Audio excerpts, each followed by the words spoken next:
नमस्कार, मी पंजाब डक. मी आलो आहे चंद्रपूरकडे, म्हणजे पूर्व विदर्भामध्ये वणी या ठिकाणी एक शेतकरी मेळावा आहे आणि या ठिकाणून माझ्या महाराष्ट्रातल्या शेतकऱ्याला अंदाज देणार आहे.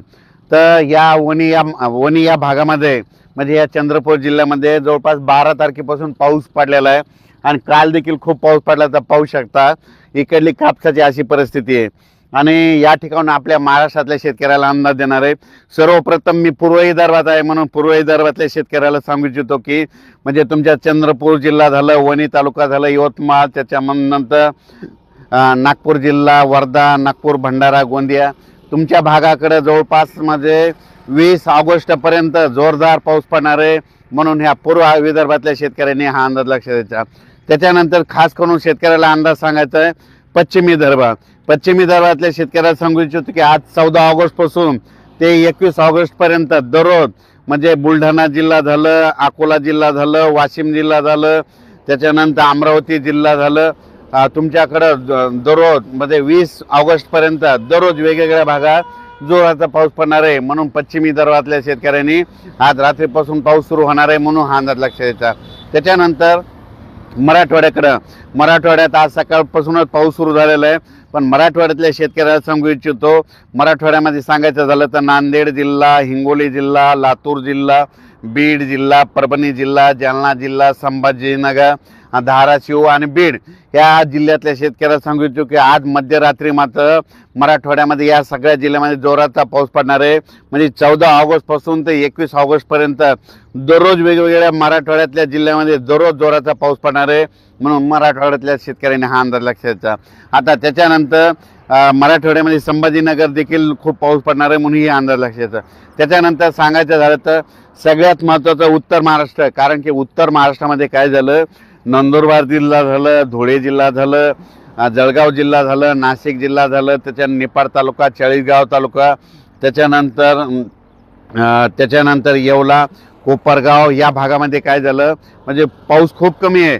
तर नाशिक जिल्हा, त्याच्यानंतर जळगाव जिल्हा, धुळे जिल्हा, नंदुरबार जिल्हा या जिल्ह्यातल्या सर्व तालुक्यातल्या सगळ्या शेतकऱ्यांना सांगू इच्छितो की तुमच्याकडे आज मध्यरात्रीपासून पाऊस सुरू होईल.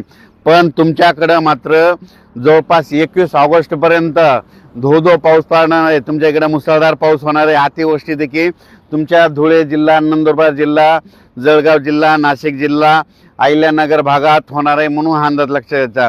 म्हणजे आत्तापर्यंत तुम्हाला जी कमी पाऊस पडला त्याची सगळी सरासरी या जवळपास 20 ऑगस्टपर्यंत तुमची भरून जाईल.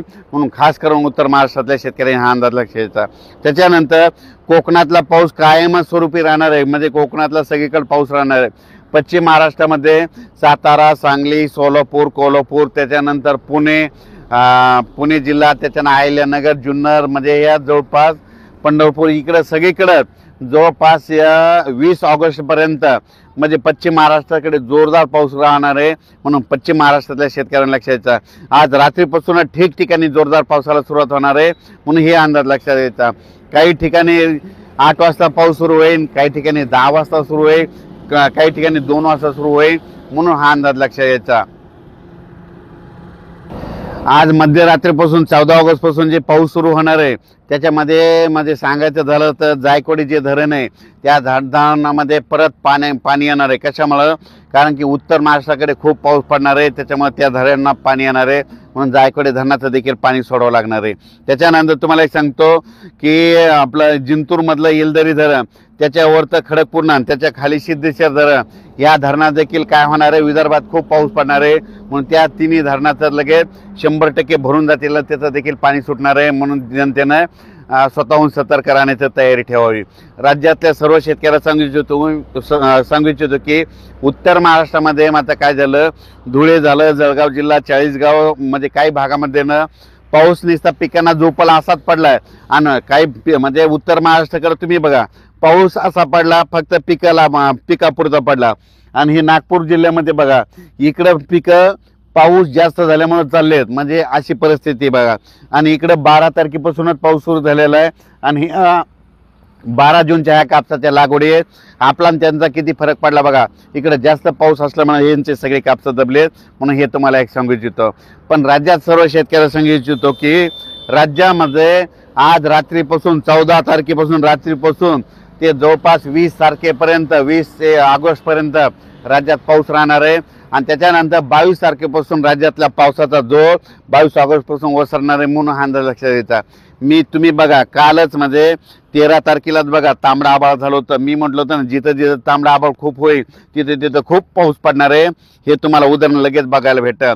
म्हणजे हे 14, 15, 16 आणि त्याच्यानंतर 18, 19, 20 हे मध्ये 6 दिवस खूप जोराचा पाऊस राहणार आहे म्हणून हा अंदाज लक्षात घ्यायचा.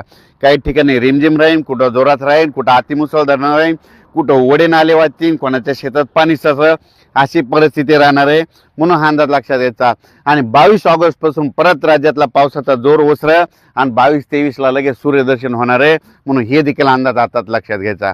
अचानक वातावरणात बदल झाला